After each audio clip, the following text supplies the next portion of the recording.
Hello students, BSc second year की botany के आज के लेक्चर में कंटिन्यू करते हैं। उसी क्रम में कल हम लोगों ने पढ़ा था फर्टिलाइजेशन की 2 स्टेप आपने पढ़ी। इसके बाद आज कंटिन्यू करते हैं उसी क्रम में 3rd स्टेप। रिप्रोडक्शन के फर्टिलाइजेशन के समय जो पॉलन ट्यूब की एंट्री होती है उसकी 3rd स्टेप है कि entry of pollen tube in ovule. Pollen tube ovule में निम्न 3 रास्तों द्वारा एंटर करती है। जैसे फर्स्ट है porogamy. Normally pollen tube ovule के नेचुरल ओपनिंग या अर्थात माइक्रोपाइल द्वारा प्रवेश करती है। दूसरा है एपोरोगेमी। जब पॉलन ट्यूब माइक्रोपाइल के अंतर्गत ओव्यूल के अंदर किसी अन्य रास्ते से प्रवेश करती है तब इसे एपोरोगेमी कहते हैं। यह निम्न 2 प्रकार की होती है। एक तो होती है इसमें मीजोगेमी। इस प्रकार की गेमी में जो पॉलन ट्यूब होती है उसकी एंट्री इंटेगुमेंट के रास्ते से होती है, जिसका एग्जाम्पल कुकुरबिटेसी है। दूसरा है कैलाजोगेमी। इस प्रकार की एपोरोगेमी में ट्यूब की एंट्री कैलेजल एंड से होती है और इसका एग्जाम्पल है कैजुराइना। इसके बाद नेक्स्ट स्टेप आती है entry of pollen tube in embryo sac. यद्यपि कुछ समय तक यह विश्वास था कि एम्ब्रियो सैक में पॉलन ट्यूब अन्य कई रास्तों से प्रवेश करती है, परंतु पिछले कुछ वर्षों से ही स्पष्ट हुआ है कि जो पॉलन ट्यूब है उसकी एंट्री प्री डिटरमाइंड सिनर्जिड के फिलीफॉर्म एपेटस में होती है, यानी कि वे पूर्व निश्चित सिनर्जिड का जो फिलीफॉर्म एपेटस है उससे एंटर कर लेती है और दोनों मेल गैमीट को और प्लाज्मा को डिस्चार्ज कर देती है। इसके साथ साथ वह सिनर्जिड फट जाती है तथा दोनों मेल गैमीट एम्ब्रियो सैक में फ्री हो जाते हैं। इसके बाद का जो नेक्स्ट स्टेप है वो होता है fusion of gametes. Mostly male gamete गोल होते हैं, परंतु कभी कभी ये वर्मीफॉर्म भी हो सकते हैं। यह एक नॉन मोटाइल स्ट्रक्चर है। इसका जो मूवमेंट होता है वो साइटोप्लाज्म के द्वारा होता है। इनमें से एक मेल गैमीट एग से फ्यूज होकर उसे फर्टिलाइज करके जाइगोट बना देता है और यही क्रिया जो है वो सिनगेमी या रियल फर्टिलाइजेशन है। जो एंजियोस्पर्म में 2 प्रकार से फर्टिलाइजेशन होता है। जो फर्स्ट फर्टिलाइजेशन या रियल फर्टिलाइजेशन या सिनगेमी है उसमें जो छोटा वाला मेल गैमीट है वो एग से फ्यूज होकर डिप्लॉयड जाइगोट बना देता है। इस प्रकार से first male gamete haploid first egg male gamete जो एग हैप्लॉयड एग से फ्यूज होकर डिप्लॉयड जाइगोट बनाता है। जब यह मेल गैमीट फीमेल गैमीट के पास पहुंचता है तो उसके चारों ओर लिपटना प्रारंभ कर देता है और अंत में फ्यूज हो जाता है। पी माहेश्वरी के अनुसार, पी माहेश्वरी जो फादर ऑफ एम्ब्रोलॉजिस्ट कहे जाते हैं, एम्ब्रोलॉजी कहे जाते हैं, पंचानन माहेश्वरी इनका पूरा नाम है। पी माहेश्वरी के अनुसार जो छोटा वाला मेल गैमीट होता है वो एग से फ्यूज होता है और बड़ा वाला जो मेल गैमीट होता है वो सेकेंडरी न्यूक्लियस से फ्यूज होता है।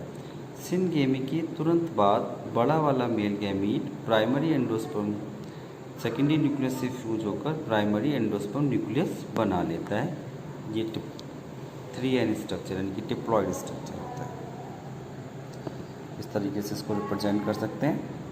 Second male gamete plus secondary nucleus fusion हुआ, प्राइमरी एंडोस्पर्म न्यूक्लियस बना।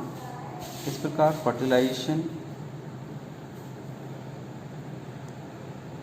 की जो फर्टिलाइजेशन को डबल फर्टिलाइजेशन या ट्रिपल फ्यूजन कहते हैं, क्योंकि इसमें 3 हैप्लॉइड न्यूक्लियाई फ्यूज होते हैं, इसलिए इसको ट्रिपल फ्यूजन भी कहा जाता है। इस प्रकार एंजियोस्पर्म में फर्टिलाइजेशन 2 बार होता है। एक बार तो फर्टिलाइजेशन जिसमें छोटा वाला मेल गैमीट एग से फ्यूज होकर जाइगोट बनाता है और दूसरा वाला जो फर्टिलाइजेशन जिसमें बड़ा वाला मेल गैमीट सेकेंडरी न्यूक्लियस से फ्यूज होकर एंडोस्पर्म न्यूक्लियस बनाता है। तो इस प्रकार का ट्रिपल फ्यूजन नवाशिन द्वारा लिलियम तथा फ्रिटिलेरिया स्पीशीज में रिपोर्ट किया गया, परंतु बाद में ये देखा गया कि डबल फर्टिलाइजेशन सभी एंजियोस्पर्म में पाए जाते हैं, केवल पोडोस्टेम और ऑर्किडिया को छोड़कर। चूँकि ट्रिपल फ्यूजन सामान्यतः 3 न्यूक्लियाई फ्यूज होते हैं, परंतु कुछ एंजियोस्पर्म में एंडोस्पर्म न्यूक्लियस 3n ना होकर 2n या पॉलीप्लॉइड होता है। इसलिए इस ट्रिपल फ्यूजन को नवाशिन ने नाम चेंज करके इसको डबल फर्टिलाइजेशन भी कह दिया, क्योंकि हर बार इसमें 3 न्यूक्लियाई फ्यूज नहीं होते हैं। तो डायग्रामेटिकली एक नज़र डालते हैं, कैसे इसको डायग्रामेटिकली देखेंगे, डायग्राम द्वारा कैसे रिप्रेजेंट किया। फर्टिलाइजेशन की एक एक स्टेप को डायग्राम में देखते हैं। देखिए किस प्रकार स्टिग्मा पर आकर पॉलिन ग्रेन जर्मिनेट करते हैं, यानी कि फर्स्ट स्टेप जो हमने पढ़ी थी वो थी germination of pollen grain on stigma. तो यहाँ से इनका जर्मिनेशन स्टार्ट होता है, यहाँ से मॉइस्चर और न्यूट्रिएंट्स को ऑब्जॉर्व करने के बाद एग्जाइन फटकती है और इंटाइनी पॉलिन ट्यूब के रूप में बाहर निकलती है। दूसरी स्टेप थी कि इस पॉलिन ट्यूब का स्टाइल में एंटर करना। 3 प्रकार की स्टाइल होती हैं, तीनों प्रकार की स्टाइल में किस प्रकार पॉलिन ट्यूब एंटर करती है, जैसे बताया हॉलो टाइप में, सेमी सॉलिड टाइप में, और जो सॉलिड टाइप होती है उसमें इसकी टिप से निकलने वाले एंजाइम उसके इंटरसेलुलर स्पेसेस को बढ़ाते हैं और वो आसानी से इसमें प्रवेश करती है।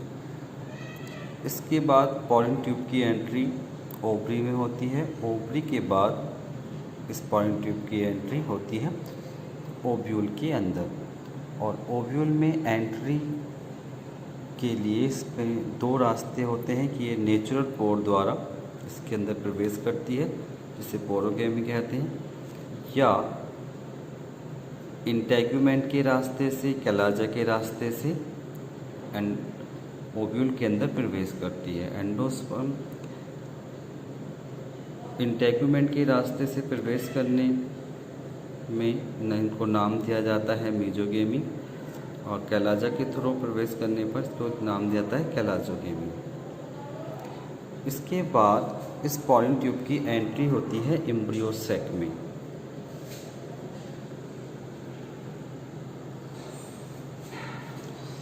और एम्ब्रियो सैक में ये किसी प्री डिटरमाइंड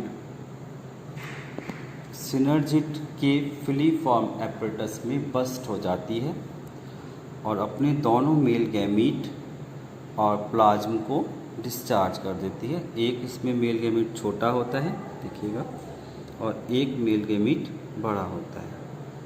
छोटा वाला जो मेल गैमीट होता है वो एग से फ्यूज होकर डिप्लॉइड जाइगोट बनाता है, जबकि बड़ा वाला मेल गैमीट सेकेंडरी न्यूक्लियस से फ्यूज होकर एंडोस्पर्म न्यूक्लियस बनाता है। इसके बाद सिनर्जिड डिजनरेट हो जाती है, जाइगोट का निर्माण होता है और प्राइमरी एंडोस्पर्म न्यूक्लियस का निर्माण होता है। इस प्रकार एंजियोस्पर्म में फर्टिलाइजेशन 2 बार होता है, पहला रियल फर्टिलाइजेशन और दूसरा डबल फर्टिलाइजेशन।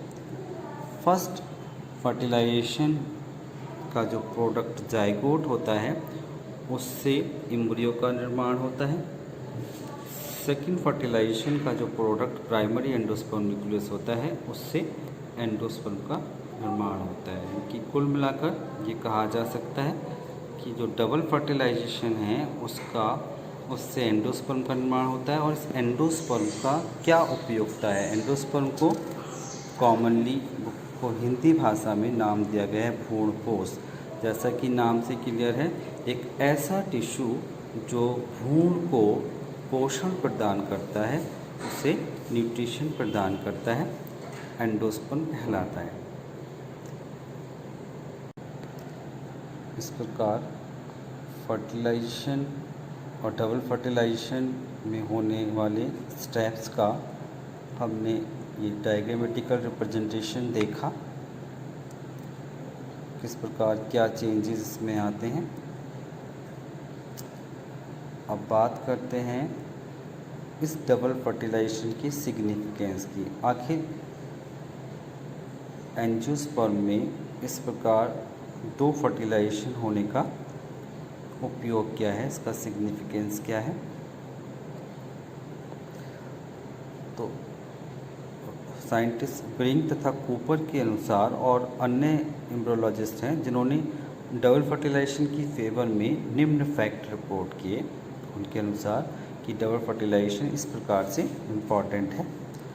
पहला फैक्ट है कि स्पष्ट है डबल फर्टिलाइजेशन सीड की वायबिलिटी के लिए आवश्यक है। सीड वायबिलिटी से मतलब क्या है? सीड की जीवन क्षमता, उसको वायबल रहने के लिए आवश्यक है। यदि दोनों फर्टिलाइजेशन में से कोई एक भी फेल हो जाता है तो सीड का निर्माण नहीं होता है। जिनकी फर्टिलाइजेशन भी फेल हो जाता है तो जो फ्रूट बनते हैं वो सीडलेस होते हैं, पार्थिनोकार्पिक फ्रूट जिनको बोला जाता है।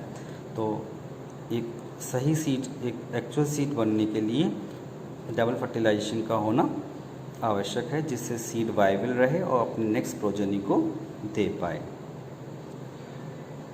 दूसरा इसका सिग्निफिकेंस है कि डबल फर्टिलाइजेशन से बना हुआ एंडोस्पर्म डेवलपिंग एम्ब्रियो को न्यूट्रिशन प्रदान करता है। हालांकि ये देखा गया है, ये क्लियर है कि पहले वाला जो फर्टिलाइजेशन होता है वो रियल फर्टिलाइजेशन होता है और रियल फर्टिलाइजेशन का प्रोडक्ट एम्ब्रियो होता है और एम्ब्रियो का निर्माण पहले हो जाता है, लेकिन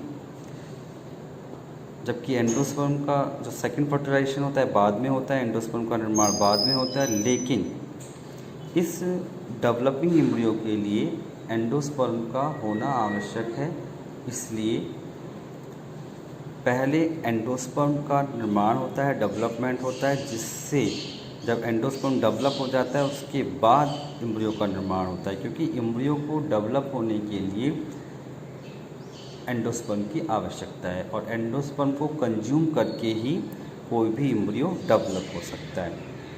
इसलिए डबल फर्टिलाइजेशन से बना हुआ एंडोस्पर्म डेवलपिंग एम्ब्रियो को न्यूट्रिशन प्रदान करता है। अनेक साइंटिस्ट के अनुसार डबल फर्टिलाइजेशन से बना हुआ एंडोस्पर्म न्यूक्लियस में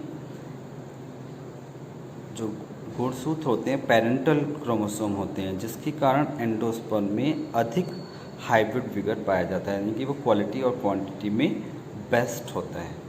इस प्रकार आज हमने एंजियोस्पर्म में फर्टिलाइजेशन और डबल फर्टिलाइजेशन पढ़ा और इसी के साथ आज का टॉपिक कंप्लीट होता है।